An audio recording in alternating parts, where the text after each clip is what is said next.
This is my first event with the Miata. It's stock, has a welded diff, and coilovers. The first few laps kind of took it easy, felt out the car, felt out the layout, just got used to the car a little bit.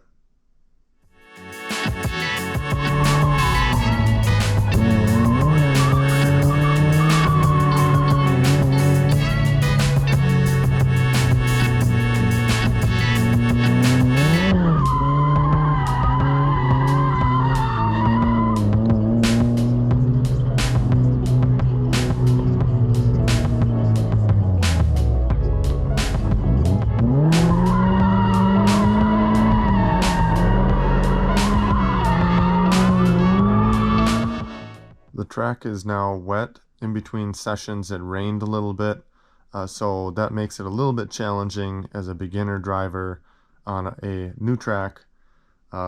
Initiating drifts was a little tricky. Clutch kicks were not as necessary. You'd over-rotate pretty easily.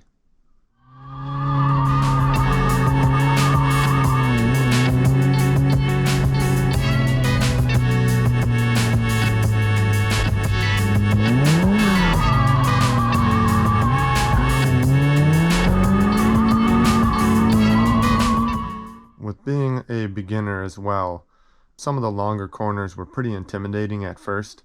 Trying to throw a lot of speed and angle into a corner was just not something I'm used to doing.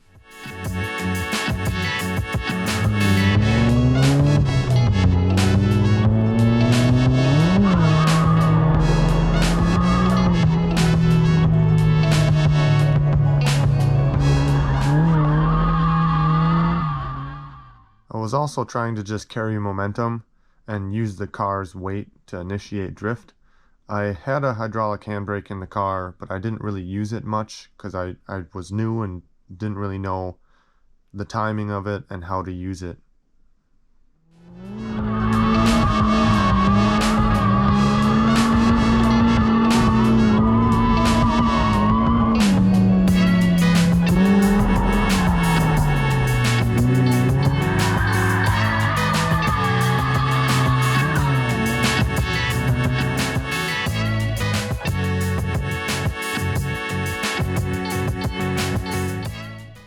Drifting around this little keyhole on this side was a lot easier, lower speed, and easier to manage the car.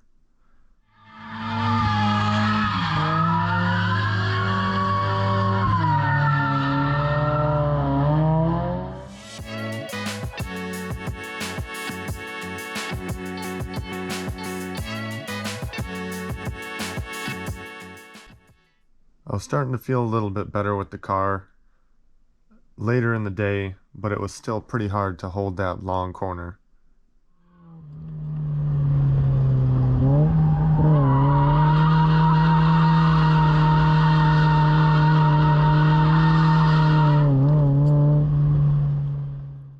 Throughout the day, I felt like I kept learning more and more about the car and my driving style, but I was kind of held back by the lack of steering angle in the car. So I knew in the future I would need to be upgrading the steering angle in the front.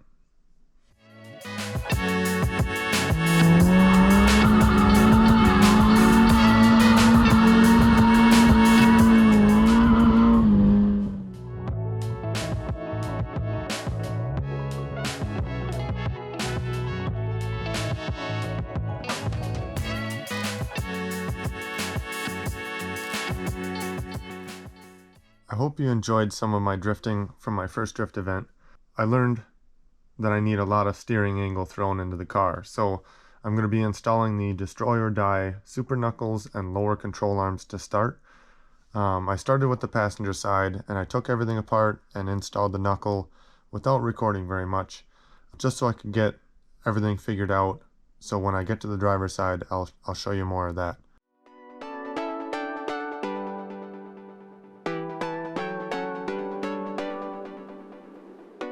So starting off on the driver's side, I'm going to remove the brake caliper and the front cover off of the hub and get the caliper off and get to the knuckle in the back. So there's 3 bolts in the back here that are castle nuts with cotter pins, so I have to get the cotter pins out and take the nuts out. before I can get the stock knuckle out of the car. When you take off your caliper, make sure you set it off to the side. Be careful of your brake lines, just so you don't, tear them on accident or cause any damage. I'm going to be putting steel braided brake lines in, so I'm not super concerned on how I hang it out of the way, just as long as it's off to the side far enough. After you get the rotor and the caliper off, there's going to be a cooling cowl or shield in the back side of the rotor. You're going to remove that. I won't be putting that on after the new knuckle is on.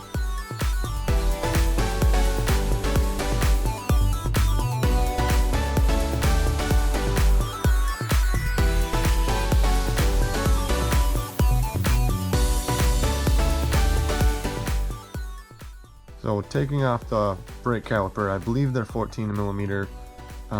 It's just 2 bolts that hold the caliper on, and then slip it off the rotor. Then the rotor just comes off. There's not really anything holding the rotor on unless it's seized to the spindle. Now I'm taking off the dust cover off of the wheel bearing so I can get at the nut that holds the hub on the spindle. I just use a cordless impact, then it's not getting too much force on any of the parts underneath the car. You don't want to break anything. This is an older car. I've had things break before. It just causes a whole mess. So I started with the tie rod nut first. I'm getting the cotter pin out. They are pretty rusty. They're stuck in there really hard. I do get it out, and then I take my impact and kind of loosen up the nut, not all the way, so then I can tap on the knuckle to get the tie rod to drop out. So I got lucky with this. Sometimes a ball bearing, or not a ball bearing, but a ball joint can spin inside. This actually held tight, and I was able to get the nut broke free without it spinning on me.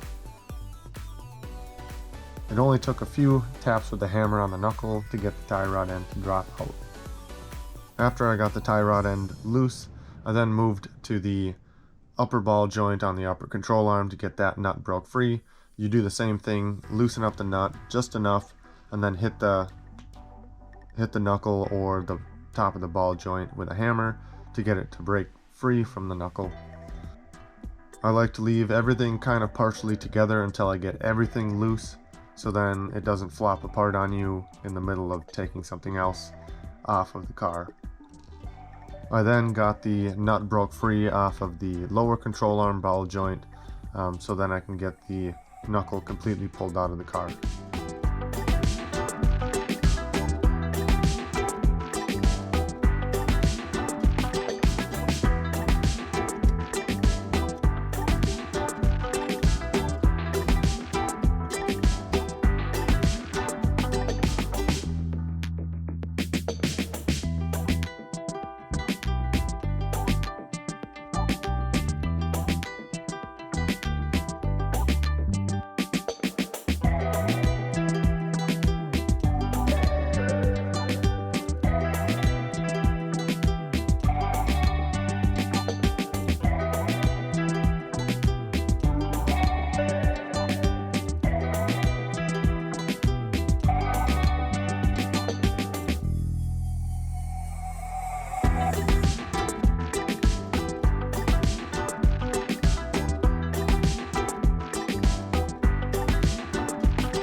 Miatas are pretty small cars, so all the parts are pretty small, tight spaces, so just be wary of that when you're working on a smaller car.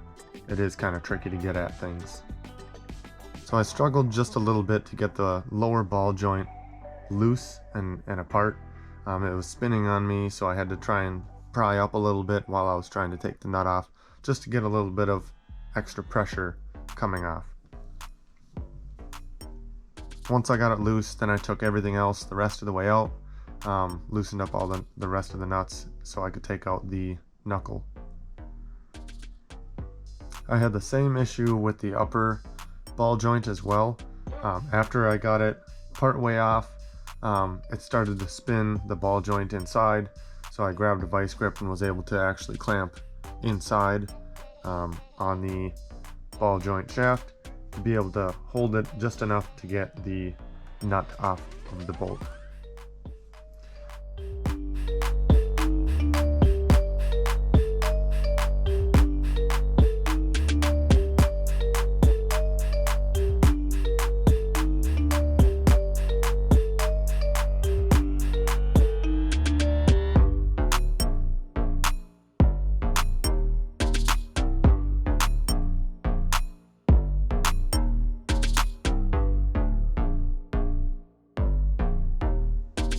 Now looking at the difference between the stock knuckle and the destroy or die knuckle, the spindle is actually dropped a little bit, and then the tie rod arm is shorter on the destroy or die knuckle as well.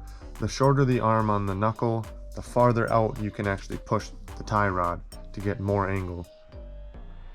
I didn't really record much of putting the knuckle back in, just do it in reverse order, tighten down the ball joints, put the tie rod end back in, tighten it down, then you put the hub on the spindle, and then you tighten down your hub nut.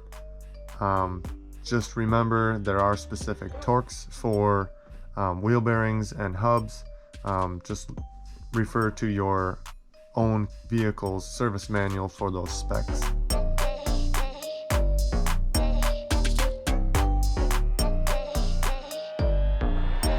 So I just get it kind of hand tight just to start.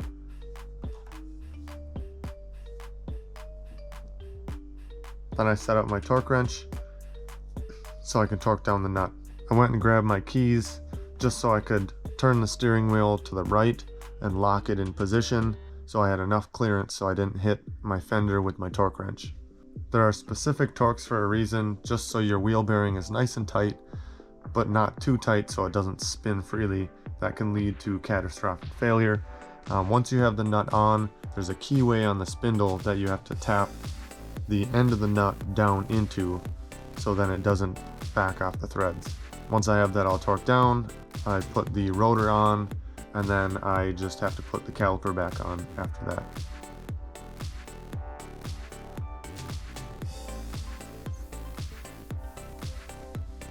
If you kind of struggle a little bit, kind of a good tip is put one or two of your lug nuts onto the studs. It's easier to get your caliper back on. This is pretty small parts, so it was easy enough for me to just hold the rotor and slide the caliper back on.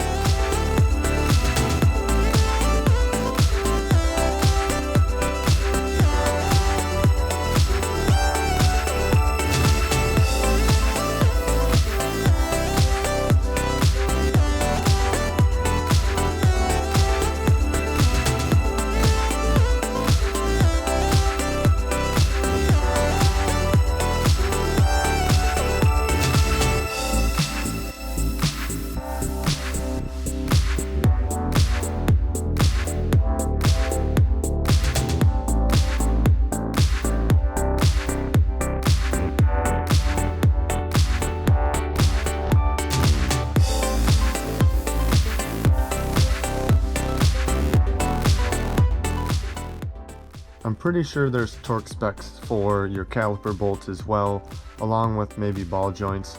I just kind of snug them all up and then give them a little extra. Nothing too crazy so you don't wreck the threads, but just enough so they're not going to fall off.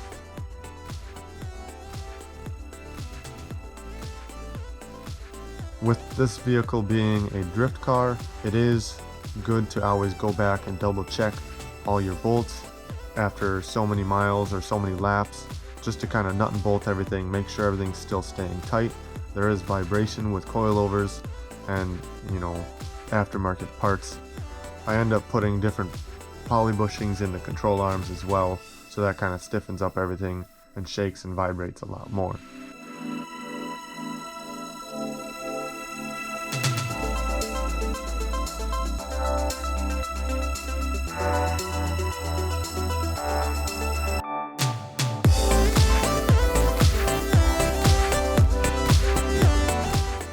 So now I had to kind of scrape off a little bit of some undercoating that's on the car. I don't know if that was from the manufacturer like that or if the previous owner put that on, but you couldn't get a wrench on the tie rod end.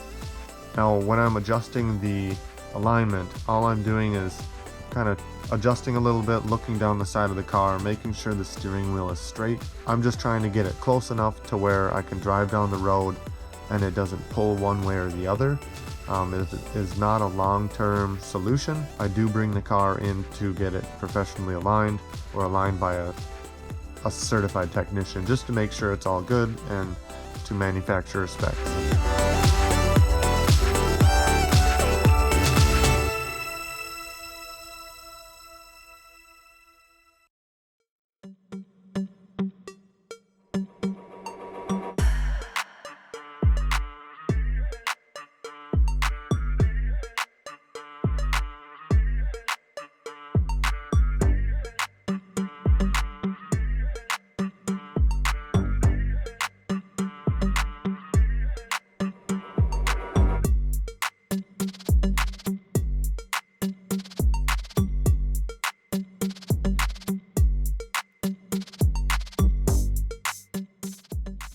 If you end up leaving an alignment all wonky, you could end up chewing tires off and it just gets really expensive. So it's always good to have a good alignment. That's it for this video. Thanks for watching. Catch you on the next one, and don't forget to give it a like and subscribe.